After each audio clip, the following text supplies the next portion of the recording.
അലിയ എന്തിപ്പന്നെ വിളിച്ചേ? ഞാൻ കൊയലടിച്ചിട്ട് വെള്ളം കിട്ടിയിട്ടില്ല. ഈ താനം നോക്കുന്ന ആൾക്കാർ എന്റെ അടുത്തുണ്ടാ? എന്റെ അടുത്തുണ്ട് ഒരു താനക്കാരൻ, സൂതക്കണ്ട മൂസ. ബെരച്ചു കൊടുത്ത് വെള്ളം കാണും. അയാളെ കൂടുന്നാലാ? ആ പഴയ മീൻ കച്ചവടക്കാരൻ സൂതക്കണ്ട മൂസ. അയാൾക്ക് ഇതിന് പറ്റുമോ? അയാൾ ഇതിന് പറ്റുമെന്നാ? അയാളിപ്പോ മീൻ കച്ചവടമൊക്കെ നിർത്തി. അയാൾ ചക്കം കൊളത്ത് കൂടി രാത്രി പോകുമ്പോ അയാൾക്ക് ജിന്നു കൂടിയതാ. എന്നാ വെച്ചാ അയാളൊന്ന് വിളിക്കേ. ഞാൻ ഒന്ന് അയാളെ വിളിച്ചിട്ടേ വിവരം തരാം. മുലരെ, പിന്നെ നമുക്ക് താനം നോക്കാണ്ടേനെ. നിങ്ങളൊന്ന് വരുവോ? ഇവിടെ അടുത്ത് തന്നെ എന്റെ കൂട്ടുകാരന്റെ വീട്ടിക്കാ. എന്നാ ശരി, ഓക്കെ.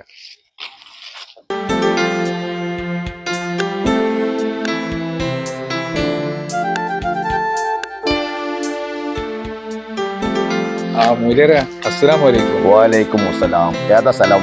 നിൽക്കാണ് സ്ഥലം. ഇതാണ് സ്ഥലം അല്ലേ? എല്ലാ മുതലാളിയുടെ നിൽക്കാണ് മുതലാളി. അത് ശരി.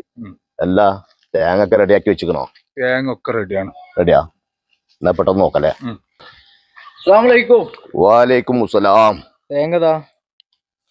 ആഹാ, എന്നാ നോക്കല്ലേ. നോക്കുക.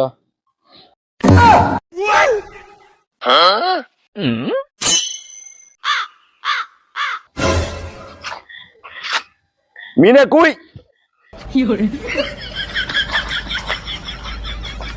മീനെ കൂയി. മീനല്ല, വെള്ളാണ് വേണ്ടത് മുല്യരെ. പഴയ ഓർമ്മ മനസ്സിൽ വന്ന് ഇയാളിന് എന്താ വിചാരിക്കാന്നാവോ?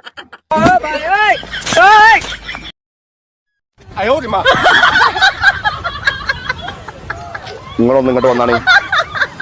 തേങ്ങ കറക്റ്റ് സ്ഥലത്താ വീണിക്കണത്. ഇവിടെ കുഴിച്ചാല് കണ്ടമാനം വെള്ളം കിട്ടും. അല്ല മുല്യരെ, എത്ര തോനെ വെള്ളം കിട്ടൂടെ? 14 കോലില് വെള്ളം ഇവിടെ ഉണ്ട്. 9 നിങ്ങൾ നിലനിർത്തണം ഇവിടെ. അലിയ, ഇവിടെ ഒന്നാ. ഒരു മിനിറ്റ്.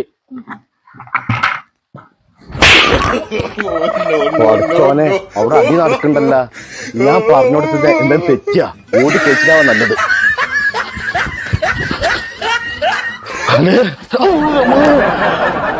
നിങ്ങളെന്ത് പണി അവിടെ കാട്ടിയത്? അല്ലേ, എന്റെ ഒരു ചെറിയൊരു പിഴവ് പറ്റിപ്പോയതാണ്. നിങ്ങൾക്ക് ഈ പണി നടക്കൂല. നിങ്ങൾക്ക് പഴയ മീൻ കച്ചവടം നല്ലത്. ഇജ്ജ് പറഞ്ഞത് ശരി തന്നെയാണ്. ഞാൻ ആ പണിക്കേനെ പോട്ടെ. നാട്ടുകാരെ തല്ലുകൊള്ളാൻ എന്നെ കൊണ്ട് കഴിയൂല. എന്നാ ശരി.